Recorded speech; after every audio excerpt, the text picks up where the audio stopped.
Machine. ఇప్పుడు మనం aloe vera for ever gel ఎట్లా పనిచేస్తుందో చూద్దాం. ఈ గ్లాస్లో వాటర్ ఎట్లు ఉన్నాయో క్లీన్గా మన స్టమక్ కూడా అంతే క్లీన్గా ఉంటుంది. మనం ఇట్లా బయట ఫుడ్స్ తింటూ ఉంటే మన స్టమక్లో జిగురుగా అయిపోద్ది.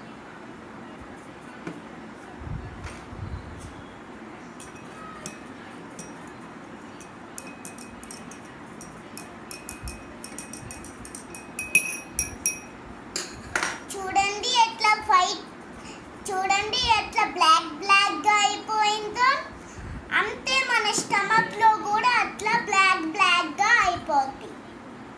ఇప్పుడు మనం ఫర్ ఎవర్ అలోవెరా